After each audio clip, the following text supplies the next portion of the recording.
In the previous video, he was about to tell us how the British apparently gave birth to every single good thing that happened in Africa, which is why, even though I collapsed a lot of his arguments, I should let the person speaking against him do it this time. Far more of that. Life expectancy in the Caribbean is up to 15 years longer than in West Africa. The GDP is over 10 times higher. That's because of the inheritance that they got from the British Empire. But that is, I mean, can I just be really, really clear on this? I think one of the things which gets lost also with reparations for slavery campaigns is the good ones are not just about slavery. It actually says, so America, for example, has a whole slavery reparations campaign, which recognizes slavery, recognizes Jim Crow, recognizes everything else. As I said, the knife wasn't pulled out. So when you're looking at someone like Africa, slavery happens, then colonialism happens. So Africa is literally underdeveloped by Europe. So that's what I said last time. So a lot of people like to claim that the Europeans came in and brought in all this technology and brought in all this development, and South African civilizations would not have any of these great technologies if it wasn't for Europeans, not taking into reality that a lot of these Europeans just developed their little local area, or even if they had like a very, very small post, like a colonial post, that area would be developed. And then every other place, they just didn't care. Like anything that was related to the native population, they just didn't care. And so those places had to be developed after independence. That's why they had to create dams later. That's why they still had to create roads. That's why so many roads in Africa were undeveloped by that time. That's why they had to recreate schools.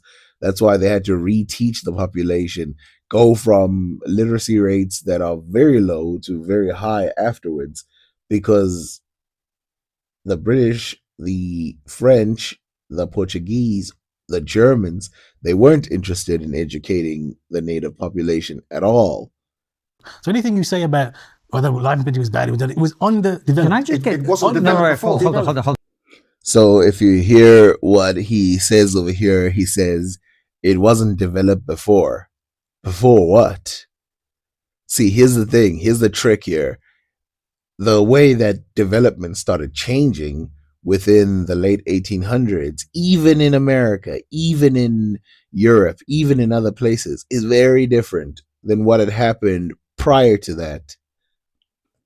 But in some choice locations in Africa, you find fortified cities, and you find them being built in the exact same way that some of the buildings would be built in Europe years later. And again, this comes back to them not even understanding their own history, because some of the voluntarily developments in Africa happened because some of the architects from Europe were paid by the Africans prior to colonization. I mean, this is what Miami looked like in the 1800s and the 1700s. This is an image of New York from the 1700s, but it looks better than what it actually is when you get in there. As one observer said, it looks tidy and sweet, but don't be fooled. New Amsterdam is in the middle of the 17th century, a thinly populated, uncomfortable, and muddy place with few creature comforts and much lawlessness, writes Eric Homburger in the Historic Atlas of New York City. 4 main roads took travelers northward. Here Street, Broadway is on the left, followed by today's Broad Street, William Street, and Pearl Street alongside the East River. Now, there's obviously places like London that were already built up by the 1700s and then became well established even beyond that. But that is a very big difference than most of the world that was very agrarian at the time. As you can see with Luango, Kilwa, the Swahili coast, all of these places, they were transforming as much as the rest of the world was. And then that transformation got halted. No, but this is the, I want to let you talk for a long time. There's just a definition I'd love to get from you, because it's a word we hear a lot now, colonialism. What does that mean? What is colonialism? What kind of trick is this? We all know what colonialism means, but just in case no one knows, let's just read it from the dictionary. The policy or practice of acquiring full or partial political control over another country, occupying it with settlers, and exploiting it economically. By the way, there's a difference between expansion and colonialism. Colonialism, usually they are victims, whereas expansion, which can happen sometimes voluntarily, it benefits all almost equally of the territories that are gathered. So sometimes when you see a population that starts off with a very few number of people and then they expand in within that same area, they expand, and then everybody benefits equally. In fact, they become one nation. That's more expansion than colonialism. so colonialism is when one country or entity controls another one for its own benefit. And so Jamaica is a colony of Britain from 1655. Everything that happens in Jamaica is, you could still argue today because we don't have neo-colonialism, but colonialism, everything happens in Jamaica, everything happens in Nigeria when it's colonized, it's to the benefit of Britain. And so therefore places are underdeveloped. So the truth is we have no idea what would happen if Europe hadn't come into Africa, did the slave trade, or colonialism. We have no idea what happened.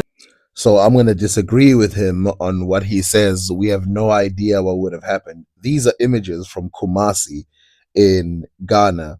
And clearly the people of Ghana, the people of West Africa, the people of all these other areas, even if they had less developed areas, they were very interested in fair trade so that they could develop some of their places. Some of the places in Africa, in West Africa, that were less developed, when the Portuguese got there, when the French got there, they allowed these people to stay there, and in exchange they would get some areas developed.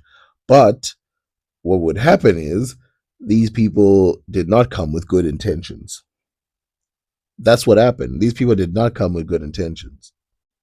The images that I'm showing you not only speak to the architecture that was there during that time and the expansion that was happening, but the very British that we're talking about, the British that, oh yeah, the British came and advanced things. Well, let's read. I mean, we're going to take it from Wikipedia because we don't have time to go and read the original sources. We'll get back to that later.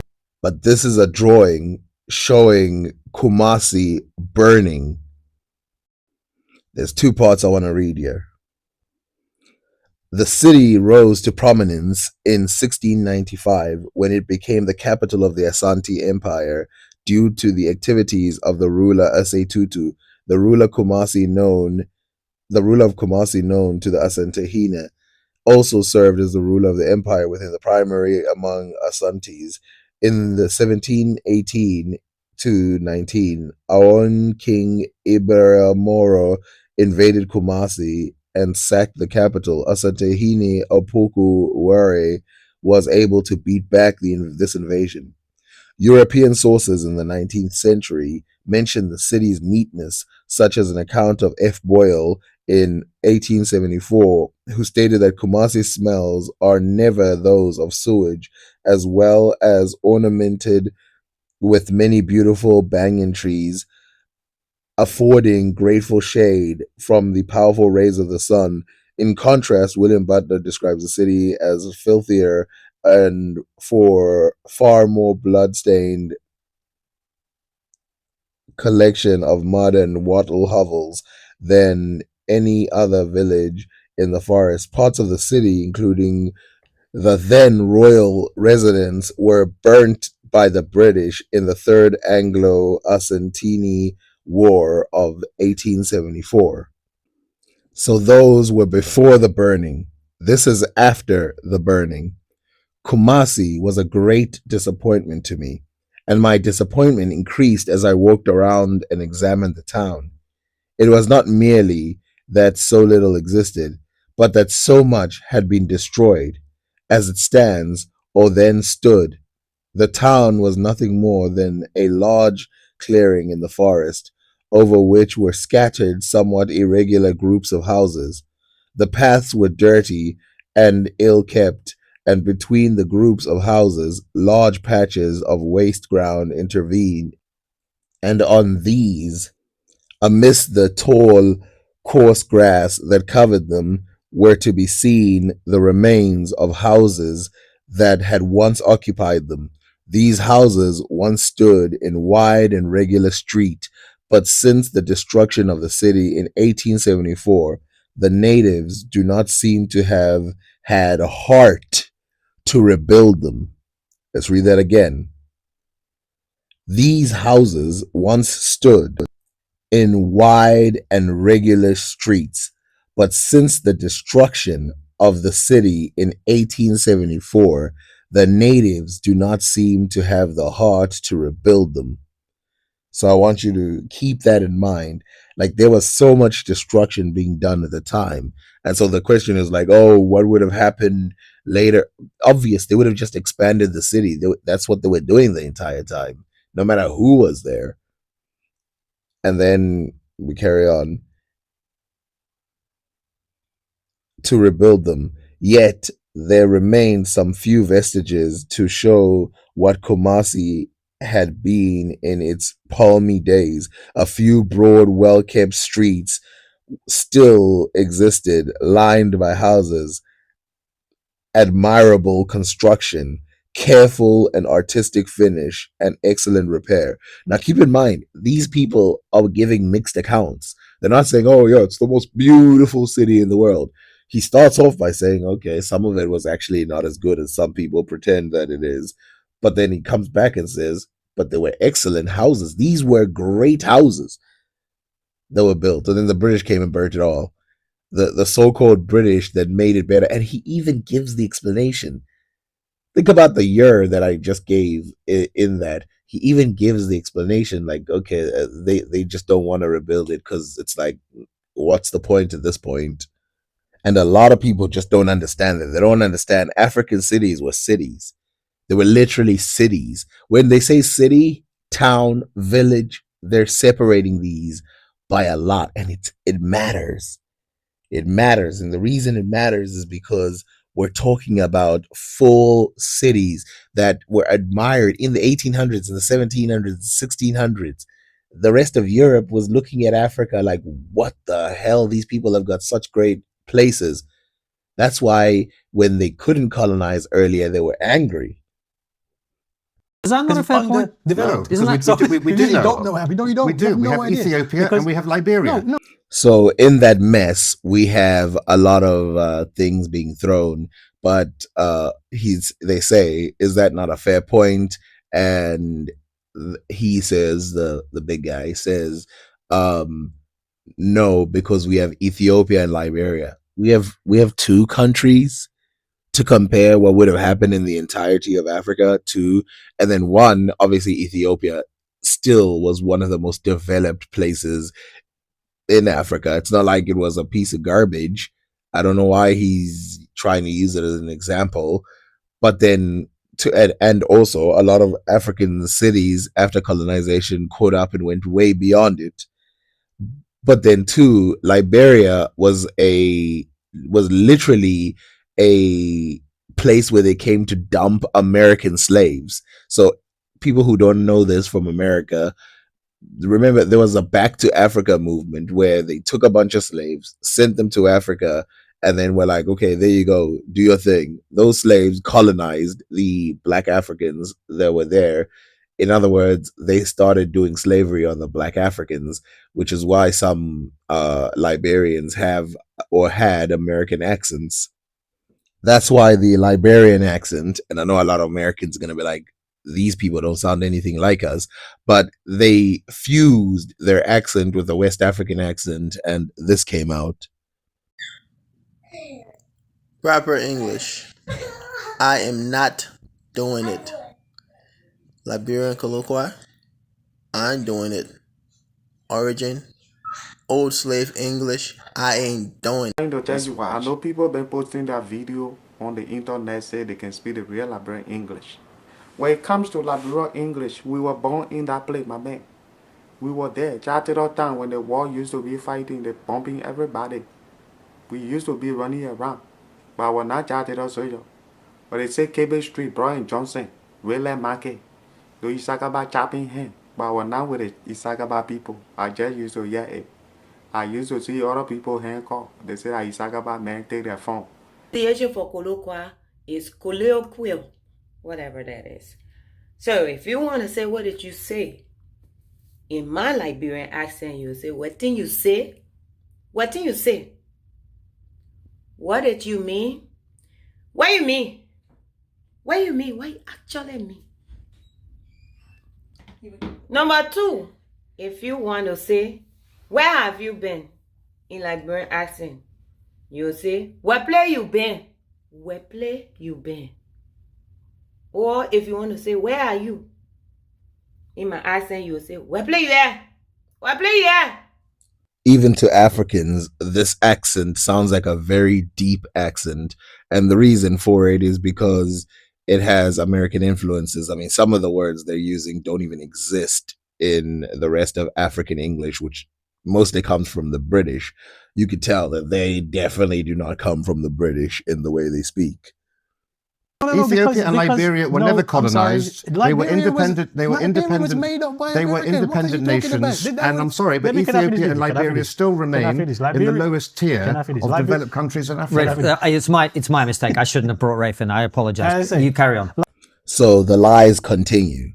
Liberia was literally colonized by something called the American Colonization Society, only reaching its independence 20 years later, because of course they were like, oh, now we can run the project of what happens if you just let Africans do whatever they want. And again, we're talking about colonization of a land, depletion, dumping a bunch of people who are never there, to the point where the accent of the people, the natives, changes.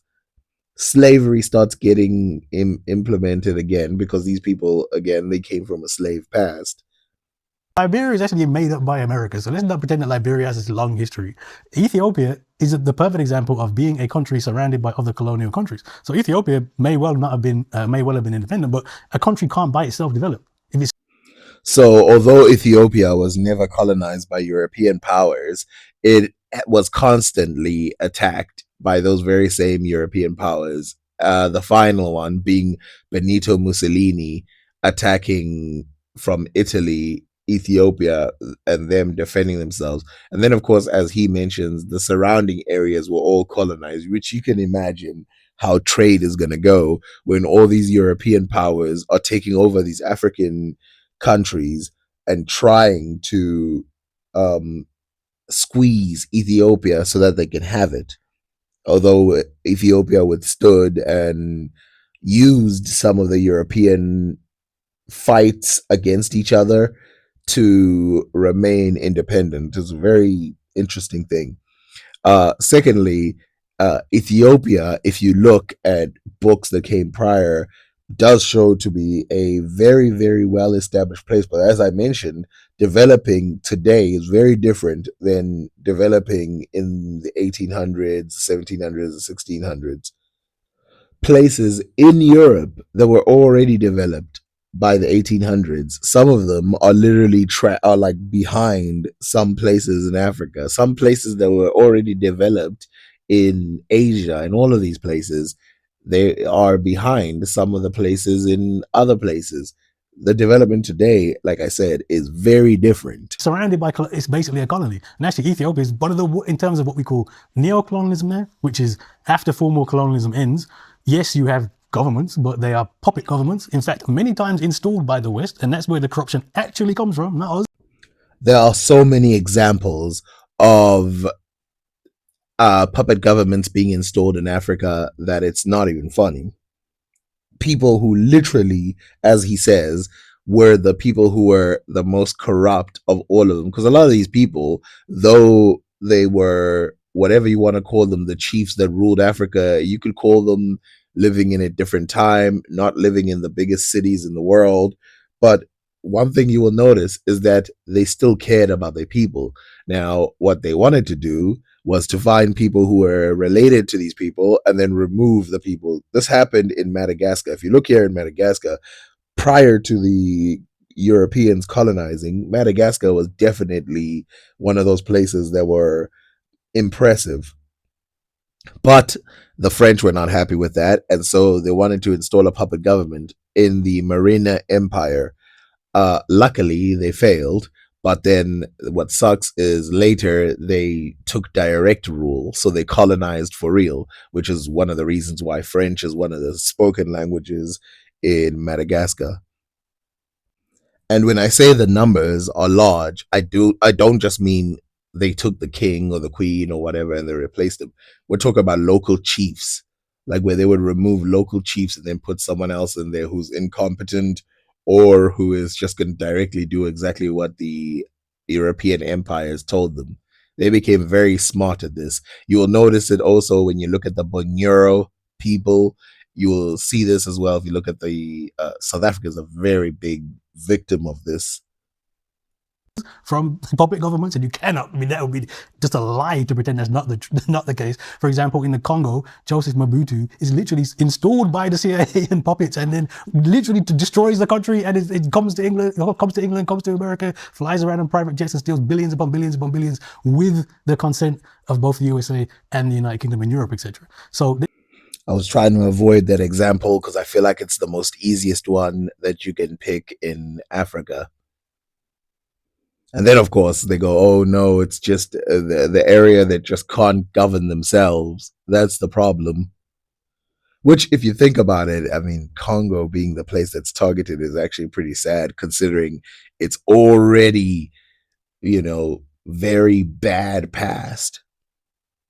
Neocolonialism is when we have that it continues. So I'd argue, actually, Ethiopia is one of the worst countries for neocolonialism because it was surrounded by everywhere else. So the point is, don't just look at slavery as separate. Look at that history and tell me anywhere on this line, from slavery to colonialism to neocolonialism or racism, where has this debt that you say and acknowledge should have been paid, where has it been paid? And not only has it not been paid, more things have been piled onto it. Third world debt, for example, piled onto it. All of these things piled onto it. So we actually have a position where it's far worse than just slavery. It's slavery, colonialism, and where we are today. Because it just piles up. And to pretend that it doesn't, that's what I call psychosis, the psychosis of whiteness. I want to re-show some of the cities that I've shown that existed prior to Europeans' invasions of these areas. And I want to remind you that these places were fascinating areas. And can you imagine that what this guy is saying is false, considering how amazing these places were? There's this rosy-eyed view of the world where you can ignore what's happened historically, ignore the implications, which are very clear today. And I've got a question for Rafe. So my argument is very clear. White supremacy is what defines the global economy. Has done since, this is a very clear argument. If you look at a map of global inequality today, GDP per capita, it will show you that the poorest part of the world is where black people live, so-called sub-Saharan Africa. The richest part of the world is where white people live, the West, and there's a hierarchy in between. So we literally have an economy in the mode of white supremacy, which is this is how I understand the world. Which is a question I asked earlier. If colonialism didn't benefit the West in such a strong way, why did they even do it? And also, why were they so reluctant to give it up? And then secondly, if it didn't benefit them, why is it that every single place that engaged in, especially the one that happened close to our history, that level of colonization, how come they're some of the richest places in the world? And how come they don't want to give back everything they took? Forget the reparations part for now. Just everything they took, like the diamonds and all of that, bring those things back. The art, bring those things back. Why do you think they don't want to do that? The only way you can believe that colonialism, neo-colonialism, all of this did not affect the countries is if I have to say it's stupid. Tell me how that can be true. Well, if it's not. Rick, before you do, can I just jump in? Please don't, because I'd like to know. Can I just explore this thing? Because you say the psychosis of white, and look, I think you've made some interesting points about slavery and what's owed, and I actually said to you before we started that I think there's some really strong arguments on that point that I agree with to some extent. Well, when you start talking about whiteness, are you not including a hell of a lot of people who really had nothing to do with any of this? Like my ancestors are Russian. That's where I'm from. I happen to live in this country, but when you say psychosis of whiteness, now I'm part of this somehow. Do you see what I'm saying? I want to stress, is it not a little bit? Is a little bit too broad? If you're whiteness, of course, is different than people. That's why they say whiteness. And the reason why it's whiteness is because white people made their politics being white. So what else can you call it besides whiteness? That was part of the politics. Just like if your politics is communism, then you're a communist. But their politics was not communist necessarily. We do have colonialists, we have all of that, but the politics of race was whiteness. Whiteness is about idea, not people. So it's not really about people. So I didn't say psychosis of white people. I said whiteness. Whiteness is a way of viewing the world which is completely irrational, deluded, and distorted, and leads to arguments like on the other side of the table, which all black people, Asian people are just as likely to engage in as anybody else. It's not. We have covered a few of those black people who are infected by whiteness, which we can see in many countries, Europe, Africa, America, where they obsess over degrading and constantly questioning black society. Almost every little thing is to be picked with. I mean, Jesse Lee Peterson is a beautiful example of what whiteness can do to the mind, where literally he will say contradicting things. I mean, Brandon Tatum is a good example of that too. They will say contradicting things as long as they criticize black people. I'll give Candace Owens one thing. She's kind of smart, because even though what she was saying was crazy and should not be listened to, at least it was consistent. About you individually. Wait, so whiteness has nothing to do with skin color? Well, it's whiteness comes from a system of white supremacy. As I said, the world today is it? Can you explain why the poorest part of the world is black and the richest part of the world is white, and there's a hierarchy in between? Well, that isn't about race, isn't about colonialism. Maybe Ray Fonseca. The poorest part of the world was African long before Europeans arrived. So what he's explaining over here is an obvious lie, and of course I could show you, the Asante, which were literally golden cities. I could show you the Kingdom of Zimbabwe, another golden city. Like literally, I even remember, and I could actually read it on here, that when the Portuguese first came to Africa, they thought that they could purchase things for cheap. When they got there, the same materials that they found in Europe were 3 times as expensive in Africa, because of course they had trade with the Middle Easterners, had trade with all these other people, and so they had an international pricing, which at the time the Europeans, their pricing was based on the gougers in the Middle East who stood as a barrier, whereas the Africans, they were not barricaded into their continent, and so they went back and forth and had all kinds of prices. And so this idea that Africa was poor prior to the Europeans, not true. And we just read a few of those as well, about how they were literally destroying lands. So this guy is being dumb and dumb and dumb over and over again, and it's actually pretty annoying. By the way, this is a map of the streets of Kumasi in Asante, and you can see here where it says iconographical sketch of Kumasi with the principal streets and the situations of remarkable houses. So this idea that Africa was poor, like, I don't even understand. This is what we're trying to say. This is what all people who study Africa are trying to say. Almost the entire continent was built out of 2 places. One, agricultural lands, which were great, and then cities and towns, which were the same or better than those in Europe in some cases. And then they were filled with gold and all kinds of things that people wanted from around the world, which is why they colonized it. Like a lot of people make they make a little bit of this and that, and maybe we're just over exaggerating. No, they were better in some cases. In some cases, they were full cities. So why then is Africa associated with people with cowhide shields, people with spears who run around living in grass huts and stuff like that? It's partially the fault of the Europeans who are obsessed with something they used to call Africa Untamed, which Shaka Zulu used to be one of the greatest symbols of this. And it's one of the reasons why I almost never cover this history, because it's well known, but it was used as like, this is the best they have to offer. A bunch of people living in straw houses and stuff like that, which wasn't even fully true for the Zulus.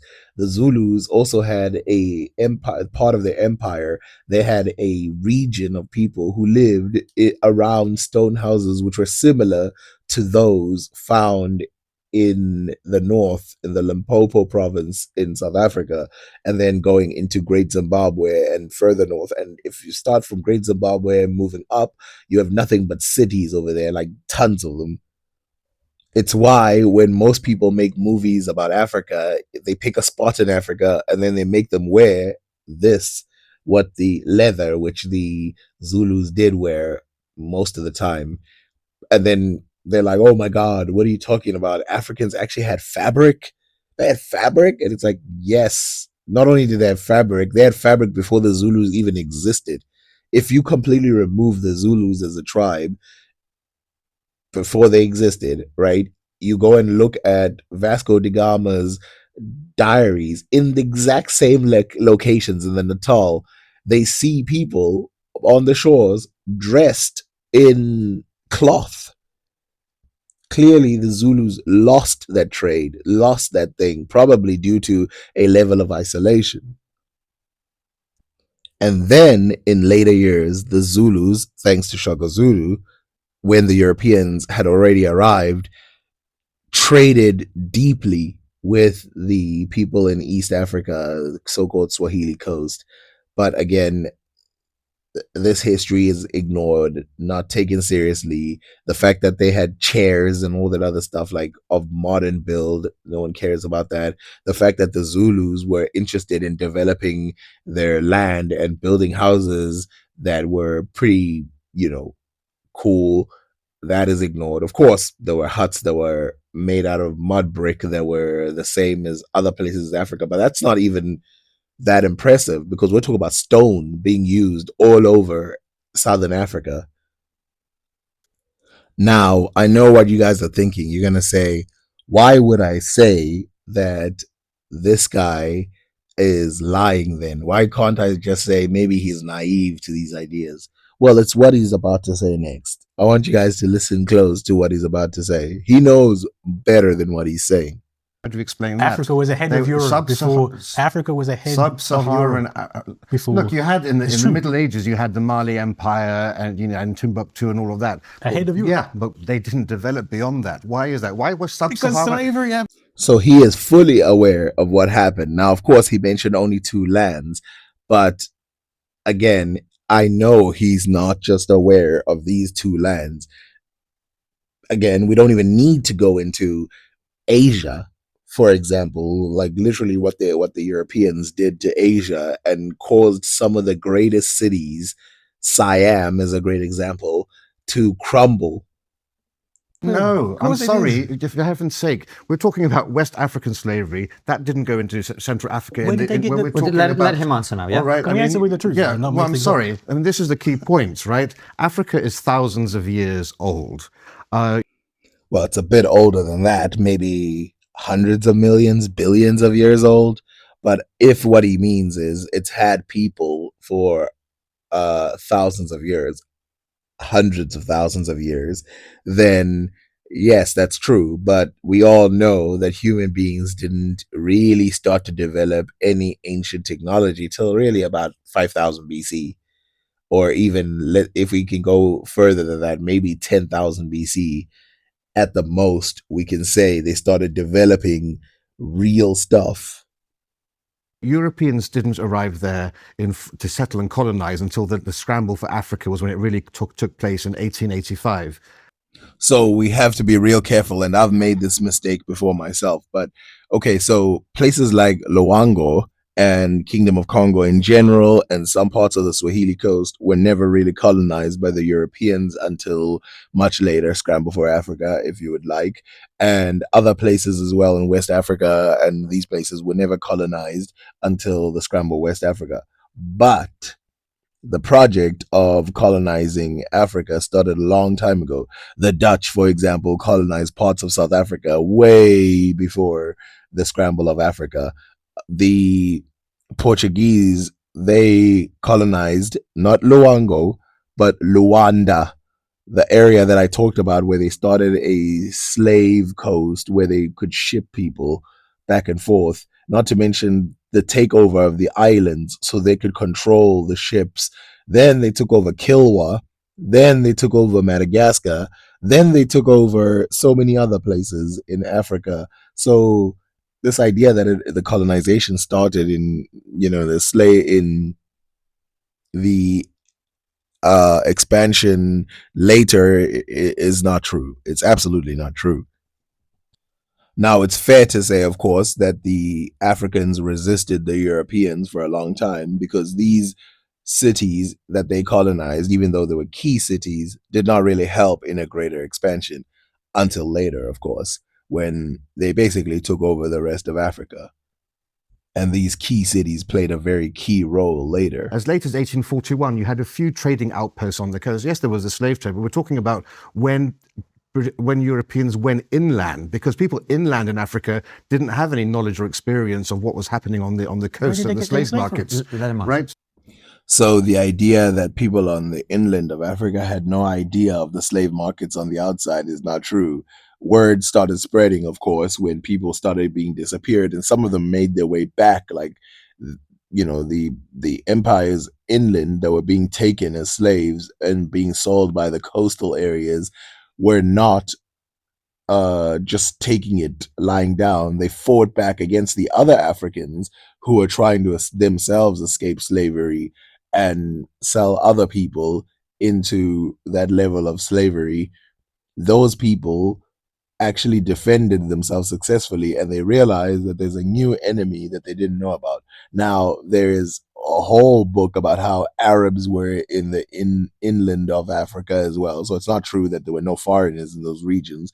There's whole writings about all kinds of people who existed in those areas. Africa is huge. They got their slaves from West Africa. They weren't getting their slaves from Central Africa. Congo, where's Congo? No, I'm talking about the 1600s and Congo? 16. Come on. I am giving you plenty of time. To be fair, he did say West Africa. That also includes the Angola-Congo trade, which most of them were coming from the coastal regions. Congo today is a little bit different than Congo was back in the day. The today Congo is, like I said, it's very different. It's not the same. But of course, even after this date, you get King Leopold II, who then enslaved this Congo that we all know and love, and basically turned it into hell. I know you're both passionate, and I love it, and it's great. And I'm just Rafe, one sec. I'm glad we're having this debate. I think it's great. I want it to be informative for the audience as well. So it's better if you don't talk over each other. You will get all the time you need, both of you. All right. In 1871, only 10% of Africa had been colonized. So, well, it depends what you mean by colonized, because of course there were the North African empires that were built by Islamic people, and these Islamic people had colonized the entirety of North Africa. And then of course you have the Turks that come after them, and you have all these other people. So the idea that only 10% of it, well, I guess it's kind of true that it's only 10%, but at the same time, it's a pretty big chunk. I'd say it's just above 10%. So why in 1871? Africa had thousands of years. Why was there no equivalent of the cities of, this is a landmass larger than Europe, larger than India and China combined. Why wasn't there the economic development? Why was life expectancy still as it was? Why didn't you have any of the scientific advancement elsewhere? So this is why it's important to show the African cities and show that actually they did have the similar developments. And yes, they did have scientific developments. And here's the myth which we debunked earlier: the life expectancy of Europeans and the life expectancy of Africans up until the modern day was exactly the same. 40 was just about how long you could expect on average. Of course, this being brought down by the infant mortality rate. Africa had been left to its own devices. It didn't come up with that. The huge leap forwards for Africa in terms of life expectancy, in terms of the economy, in terms of science and medicine happened when the Europeans were there. And the Europe. So what he's saying is obviously false, because of course a lot of the Islamic world brought a lot of their scientific revolutions into Africa at the time. And of course, Africa had vaccinations, they had all kinds of things that existed at the time. They also had, I mean, they had a lot of scientific advances, medicines and stuff like that, of which the Europeans write about. Were not there for very long. I think people often think that this is centuries of involvement in Africa. We're talking about a period of around 150 years ago was when colonization started. And look how much destruction they caused. So let's go into science. It's easier to destroy than to build. That's just a fact. It's way easier to destroy than to build. And they came with the idea that they were going to destroy some of these African cities, as you can see over here, drawn by European men, burning the Asante cities.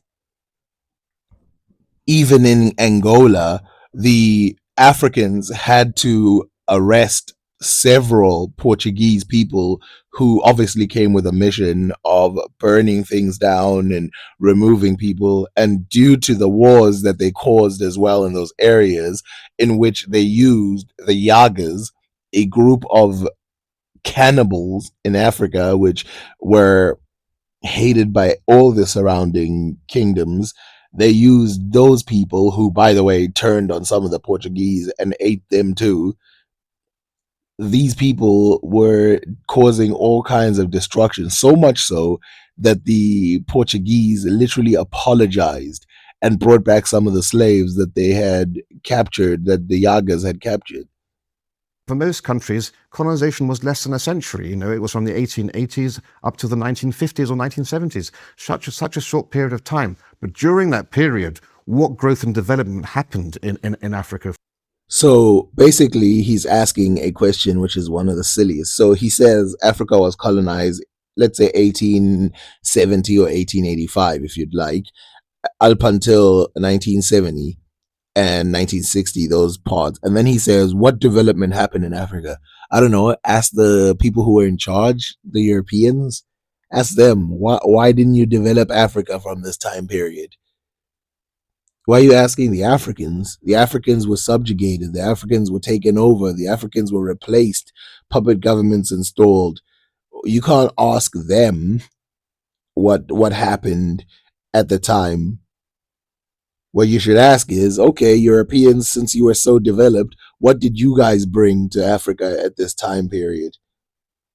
And of course, some people are going to point to some things, like obviously they did bring some trains in that area. But imagine how well the thing would have happened. Now, think about this for a second. Most of the great technologies that came from around the world, most of the great technologies happened in this period. So you're asking Africans, how did they develop at a time when they were captured, right?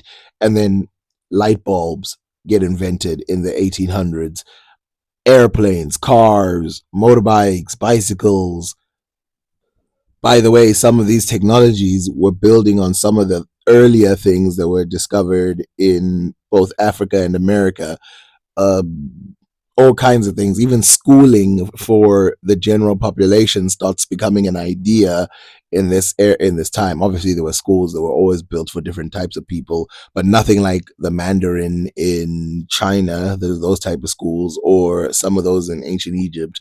But this time they were trying to educate the general population in a way that they never have, so that you don't just have child labor. In this period, people move from around the world, by the way, they move from an agricultural lifestyle more and more into the cities, selling their farms to go live in the cities, going from landowners to renters.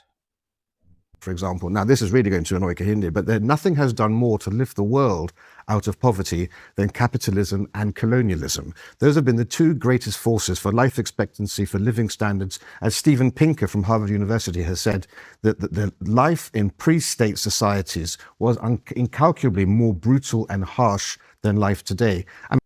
So everything he's saying is distorted. I wouldn't say it's obviously incorrect. Obviously, expansion, not colonization, can expand the riches of nations, but colonization did not expand the riches of Africa at all. It took away from Africa in order to give great wealth. Why? Again, he says, oh, it extends the life, it extends this. Okay, so why are the areas where they were colonized life expectancy low, and the places where the people did the colonizing, their life expectancy is much higher? Clearly, it did not benefit the people that much. And also, again, you want to say, oh, they developed this, this, and that. Okay, so again, you said, what did Africa do between that period where they were colonized? And again, I said, what did they do? What did they bring in those times? It seems like the places where they brought a lot of things, quote unquote, are the places where they'd been there for more than the years that you're giving. I mean, South Africa in the Cape Colony, they'd been there for a long time. Something like 400 years. We're talking about cannibalism, awful rituals taking place, everything, and you needed structured societies to achieve that. That's been achieved. If you look at the successful states that achieved that, they were ones that usually had a British imperial heritage. So wherever you go in the world, of all the empires, those that had a British imperial heritage came out the best of the whole situation. And you talk about... So again, this undermines how many cities, how many places the British actually took over and then gave up when somebody else took it over, or places where the others took over and then the British came in later. So, for example, South Africa is a good example of that. The Dutch had been there, the French had been there. There were so many people who had already been South Africa trying to colonize certain sections of land, and so he does all the areas that were colonized by the British. They were way more developed. No, the British Empire colonized that whole bulk of that region of the East African area, and those places aren't the most developed. Take Sudan, for example, take Uganda, take any of these places, Rhodesia. I mean, Zimbabwe, they make fun of, like, oh, the money dropped and all this. So all of the places that he says they were like significantly developed because of the British, when did that happen? Jamaica, for example, Jamaicans disagree with you. And, a few years ago, there was a poll of Jamaicans. 60% of Jamaicans said that they wished the British had never left. They said British rule was far better. It was far less corrupt. Things worked better. So it's very important to understand what exactly here is being mentioned. That's why I always go look up. When he says something, go look it up. So as you notice here, it's the 50th anniversary of independence from the British monarchy.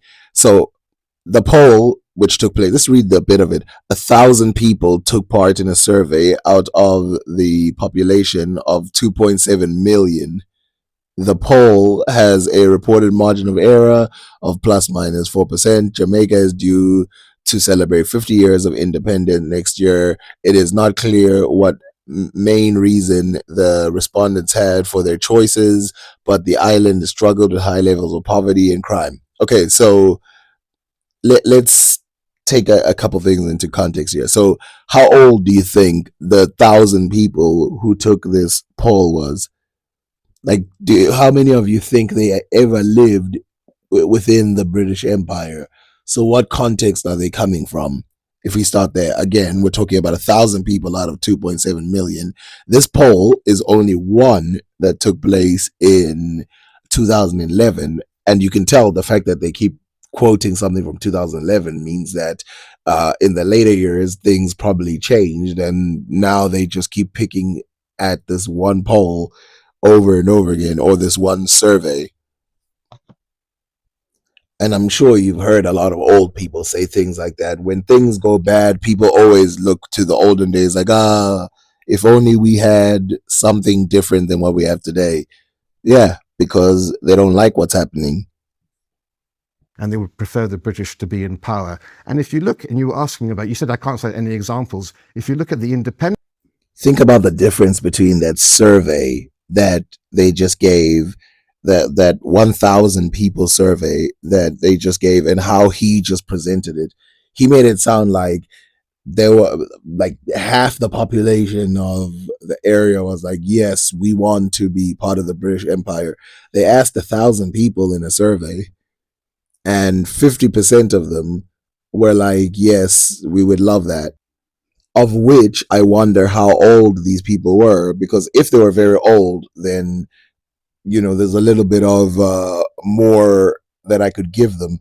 But the chances are most of these people are youths who have never lived under the British Empire. countries in the Caribbean, yes, a lot of them aren't doing very well economically. The countries in the Caribbean that are doing very well are those which are dependencies of France, of Britain, and of the United States. Puerto Rico, Guadeloupe, Martinique, around the same size as Puerto Rico, as Barbados. Much more profitable. Why? Because they haven't been victims of the corruption and of the incompetent leadership, the substandard and unserious politicians that you have there, who are often beating the drum and looking for handouts rather than dealing with the country's problems as they should be dealt with. So This guy is a ball of contradictions. So he literally says that these places and these people say they would be better off if the European powers were still ahead of them, or still operating them, or whatever. But then at the same time, these people should just be independent and not ask for any help from any of these areas. Like, what is he talking about? Like, saying they're dependencies, right? And that's why they're doing better. I'm confused by what message he's trying to say. Go the whole time you want. I literally just explained this, which is why Tobias like psychosis, because you give the argument and then just Come on, you've got to stop throwing insults and just make the argument. I want to be clear. It's not an insult. It's not an insult. I tell you, our audience is very nuanced and they're open to be persuaded, but you've got to make the argument. But I want to stress this is part of the argument, because part of what I'm trying to tell you is it doesn't matter what we say and we talk about debate and you want to come to it's not going to happen, right? Because we're talking. Well, you two are never going to agree. That's why you're here. But hold on. You're coming at this from two very different perspectives. But the reason I brought you together is not because I thought you and Rafe would sit down around the table and eventually agree. That's never going to happen. The reason I brought you together is there's 1.5 million people watching. I wish instead of being distracted by a word, he let him continue saying what he wanted to say, because obviously this guy has more information about the Americas than I do, and he would have been able to rebut what the person was saying. Potentially, right? And a lot of them haven't made their mind up about this issue at all. They don't know, as I don't know what they think. So you have an opportunity to persuade them. So the reason I say the word insult, maybe you don't mean it that way, but if you say to the person watching this, well, you've got psychosis, it's not that persuasive. Do you know what I mean? I'm just making it plain. Like, I don't know how else to tell you, but to make it plain. Persuade me, explain it to me. But look, as I said, the idea that, so Rafe starts up with this point, which I already mentioned, right? Colonialism. The reason that Europe doesn't colonize Africa is because it can't. Not because it doesn't want to. It's not possible. It doesn't have the capability. But his argument is Africa was poor before the Europeans got there. This is where it's simply not true. When Europe comes to Africa, Africa is ahead. There are more books in Timbuktu, one library in Timbuktu, than there are in the whole of Europe. This is one of the biggest lies of history. Africa is not behind. Europe can't actually colonize Africa because it doesn't have the capability to do it. It's not possible. Right? Is that just one example, or are you saying the whole continent is more developed? I mean, not every part of the continent, but if you're going to say Africa as a whole is more developed. We're quite ignorant about African history, I would say. So can you tell us more about that? That's a very honest thing that the moderator is saying. By the way, if you're wondering why I'm not jumping in, I actually want him to explain his point of view of what Africa was like, rather than me just jumping in every 10 seconds. So I wish they let him carry on. Generally, When you're talking about the Mali Empire. what do you You're talking mean? about technologically, in terms of reading, it's just ahead. There's no doubt about it. Technologically. There's Like what when the technologies? Moors go into Europe from North Africa, Yeah. and bring in things like bring in many things, toilet paper, bring in things like hygiene, bring in things like dinner plates. You can talk. And you know this is true, right? I'm not making this up. There's a whole influence on European culture from the Moors. When the Moors are defeated in 1491, 1492, that opens up Europe from coming to Africa. But Africa as a whole is just not. They're not able to colonize. Are the Moors? I'm not a historian, so I don't know. So again, educate me. Are the Moors North Africans, or are they coming from sub-Saharan Africa? This is a trap question, and I will answer it in a way that will actually debunk a lot of things that a lot of people say. So the Moors of North Africa, the kingdom of Ghana, the Ghana Empire, not the other Ghana, but the real in the middle Ghana Empire, they all became Islamic. They all became all the Egypt, Morocco, Libya, Mauritania, all these places, they all became Islamic places. And so whatever achievements were happening were involved with all of these. Sudan, all of these things at the same time were pretty much converted, and they played in a much bigger game. It's not that the Moors were necessarily isolated. The Egyptians weren't isolated. The Swahili coast wasn't isolated. All of these played a bigger role. And so when they play this game of like, were they North African, or it's a game that is played. It's like asking, when the British, right, developed, were they European or they Western Europeans? It's like, what does that do? What's that supposed to do? Okay, what about the Ottomans? Were they European or were they Eastern Europeans? If you ask it that way, you realize that it's pointless. So what he's saying, the Europeans, they literally come from Europe and they change stuff that happens around the world in the same way that North Africans who are from the continent of Africa do their thing. And of course, asking this question is really trying to play a race debate. And they understand that in the mainstream culture, most people believe that the Moors were Middle Eastern men and women. But that's still, even if that's 100% true, that still doesn't change that Europe was isolated and did not have the technologies that were developed in the Islamic world, which includes the ones that he mentioned, the West African empires, the Central African empires, the Sudanic areas, Egypt, the Swahili coast, Baghdad, all of these places. North Africa, this is the North African. So you also have Mali. You have this empire. You mentioned the Empire of Mali. You have Zimbabwe has development. Overall, but Africa is not behind. The Moors are part of the Islamic world, right? The North Africans part. They also include Africa. So this word Islamic world is trying to remove Africa from there. But as I mentioned again, and let's just get a map here. So if we can see, the purple means Islamic world at the end of the Umayyad dynasty. So you can see there. Then you have extent of the Islamic world, 1250 in yellow. So the yellow you can see all over parts of Africa. Extent of the Islamic world in the 1500s, you can see that entire region that is orange in Africa. And then you can see area reconquered by Christians, blah, blah, blah, blah, blah, blah, blah. So the Islamic world actually includes Africa, proper Africa, but yet the people in the Swahili coast, obviously, and the rest of Africa was pretty much free from any of that. But they like to go, no, we're not actually talking about that. What they really mean is the Umayyads and those dynasties that were connected. They're the ones who built everything. But that's not true. And we know that's not true because they write where they get the ideas from. They write that they got the number 0 from India. They write that they got some of their maths. We'll get back to that. Some of their later maths that have to do with chanting or whatever. I forgot what it's called in West Africa. They write that people from parts of the Middle East went to learn in West Africa. Remember, there was a part where Ibn Battuta said one of the people that he met in West Africa died in China. Wait, it's the other way around. One of the people that he, yes. One of the people that he met in China died in West Africa learning. Okay, so all right, we agree on this. Well, It's no, not we're just talking about Arab- it's not just sub-Saharan Arab. Africa, because But this is- Africa's too big. It's And we're why talking I'm about asking. the slave trade. So when I think what people hear, or at least what I hear, I may be wrong, when you say Africa was more advanced, I'm trying to think Okay, so I'm which not. part. Okay, I mean, I'm not just talking about the Moors. The Moors are one part. Certainly. So But let's set the Mali, Moors aside. Mali is not the Moors. Mali and yeah. Empire, Zimbabwe, the Yoruba. There's many. You can go through. There's the continent is not like some backwards. There's no. We're not doing anything on the continent. Let me tell you why this is a trap. So obviously a lot of people have not read about what Africans have specifically provided. Black Africans have specifically provided themselves.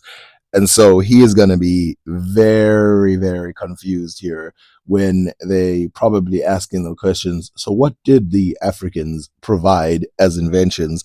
And the reason is because a lot of the inventions that were built at this time in most of the world are pretty much the same. So I'm going to give you some examples. Iron, all of these were independently invented in Africa. So already you have inventions that are there. Vaccines invented in Africa. You have cloth invented in Africa. You have some of those buildings, of course, invented in Africa.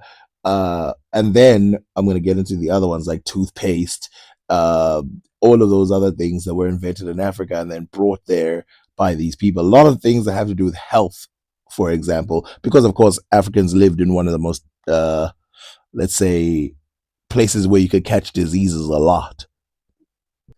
This, by the way, is not even including North Africa. I'm not even including North Africa. I'm just talking about the other parts of Africa. And I'm not even including Central Africa or any of that. I'm just talking about this area right here, the Songhai, Mali / regions, the Swahili coast and places like that, because we have actual written evidence of what they came up with, the ideas they came up with. Not to mention types of boats that they invented, sailing systems that were copied. Doughs were copied by, although doughs were not necessarily invented by the Africans, they were copied by the Europeans. So when you It's not say the they're case. more advanced, you talked about, the Moors brought certain things, which, by the way, like a lot of people don't know, I actually studied Islamic history at university, so I know a lot of the things that they brought and preserved sometimes from the ancient world, etc. Well, in terms of the sub-Saharan Africa, what would you say were their key scientific developments and other things that we would say, well, that was more advanced than the Europeans at that No, point it's in actually time? Well, I'm glad you asked. Rubber, both synthetic and natural, has been produced largely because of its useful combination of malleability and resilience. Historically, natural rubber has been harvested across many parts of the equatorial world, with West and West Central and Equatorial Africa playing a significant, although not dominant, role in the global production in the late 19th century onwards. So rubber would be the first one, which, by the way, I've shown you that guy who was in Congo, who they knew they could fix his boat using rubber as well. They wanted to fix his boat using rubber. So yes, rubber is an example of that. The next one, wait, let me first finish this next part. While natural rubber was indeed tapped, refined, and sold in Africa during the pre-colonial period until about 1800, its impact was negligible on the societies. So it's negligible, but it was invented. We can use AI for this one because I have to go through many books to prove this. Sub-Sahara had copper tin alloys, bronze, and copper zinc alloys, brass, centuries before they were significantly developed or widespread in Europe, while iron metallurgy followed a more gradual path in Europe.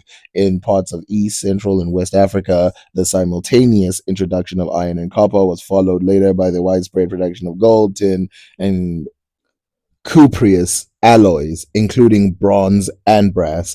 Not to mention that Africans started developing golden things, so they developed ways of smelting gold and also using gold foil, which was used in Great Zimbabwe a lot of times. So they developed many techniques that had never been explored from outsiders, like things they developed completely on their own.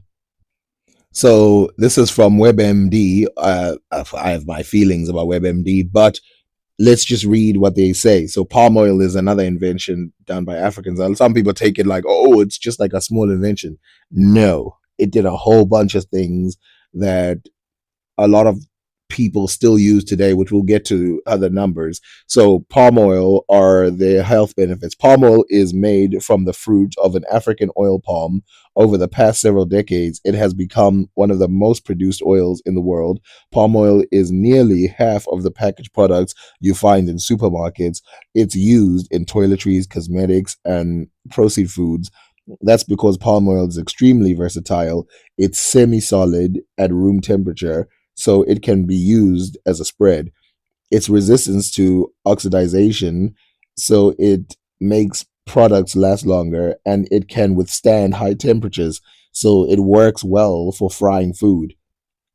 But while it's not considered as unhealthy as trans fats, palm oil is 50% saturated fat. Saturated fat is often linked to heart disease. Palm oil has long been used in traditional medicine to treat everything from backaches to malaria. Some research has indicated that palm oil might have certain health benefits. It's rich in certain antioxidants, and early studies have shown it may have benefits for brain and heart health, but we need to do more research to confirm this. So if we use AI to figure out what role it plays in medicine today, we can see today palm oil, which by the way, in ancient Africa, they used to mix it with other medicines, which have been proven to work, but it used to be mixed with them to activate those types of medicines. And as we read right now, palm oil plays a role in medicine today as a bioactive compounds and a component in drug delivery systems. It contains beneficial nutrients like vitamin E and carotenoids, which have antioxidants and anti-inflammatory properties. Additionally, it is used to create lipid-based formulations for drug delivery, improvement, the solubility, stability, and bioavailability of various medications. And then, of course, we can talk about the male systems, just systems in general that were developed by Africans that even in the colonial areas that later became used worldwide. Interesting that when there's actually reports that when Columbus was sailing to America, there were Africans sailing back, not Moors, West Africans. There's actually a lot of evidence that West Africans made it to Americas long before, 1,000 years before. Right. The Olmec heads, there was a person who did the research, I can't remember her name. New Age of Empires, the book where I did the research on this. Mm-hmm. But she actually found that there were drugs in some of the West African, there were drugs in the Latin American tombs, which came from West Africa, 1,000 years ago. So it's just simply So they had sailing technology. They could sail, they had the wheel, they could do, there was technology, there was iron, etc. Remember, we were in the Dark Ages in Europe. Like Europe isn't particularly advanced at all at this point. So while I don't completely agree with everything he said, let me just start with the parts where I think, so all the technologies that he explained, including sailing and those, are absolutely true. Yes, we did have sailing technology that could have taken us to the Americas, and in fact, they probably did. The other thing that he said was that we had the wheel. That is absolutely true. A lot of people like to pretend that Africa did not have the wheel. There's a lot of people in Africa who didn't utilize the wheel as commonly as other places. Of course, I've explained why. But yes, we had all of these technologies. The part that I think is downplayed is that these technologies are small compared to the types of technologies that would be developed by the same kingdoms. I mean, we talk about, Timbuktu, you're talking about some of the peak of invention in that time. The reason why Rafe is correct, Europe goes to Africa really 1492, 15th century, 16th century Europe. The reason they're not colonizing isn't because they don't want to colonize, because they can't. You mentioned it earlier. Why was it that there was Africans who did the actual capture? Because Europeans couldn't get in. I thought that's because it was disease. It wasn't just disease. It wasn't So there's this story that's been sold that the reason why Europeans never went into Central Africa, because they definitely went to the coast. It's ridiculous to say they didn't go to the coastal areas, coastal kingdoms, which they also didn't colonize all of the coastal kingdoms because they couldn't. But the reason why they say there is disease, which the ridiculous part about that is that there are Middle Eastern men literally living in the central parts of Africa, meaning that disease, why is disease not completely getting rid of them? Now, there is a truth that even the Middle Eastern people resisted going down there because once their intentions were known that they were trying to colonize, then they were looked out for. The people would create gateways and all kinds of systems to make sure that when a person from another race came through, they were checked. It wasn't just disease, it was revolt, it was rebellion. It was the fact that they had this disease does not explain why you have these massive castles were heavily fortified, and even like Elmina Castle in Ghana, what's now Ghana, they even abandon those and have to go. At some point, they start just having boats where the boats are offshore because there's so much resistance. They just start putting people on the boats. Another example of this is Fort Jesus in the Swahili coast. They lost this, the Europeans, to the Omani people because remember, Africa was not isolated. And so whenever Africa was in trouble, they could easily signal to the rest of the Muslims like, yo, they're trying to take over this side. And what happened? The people in the Middle East would rush there because they know once they get Africa, it's over for them. So there's a reason why Europe was. It's not because they don't want to. They didn't need to. The slave markets were there on the coast. This is. I'm not making this up. New Age of Empire. I said I did the research. So let me talk. Again, this guy is obsessed with theoretical island. They didn't need to. Okay, so why did they do it? Why did they waste time creating Fort James in Gambia? Why did they have the fort just outside of the Kingdom of Congo? Why did they establish themselves in Luanda? Why did they establish themselves anywhere if they didn't need to? It seems like a waste of time.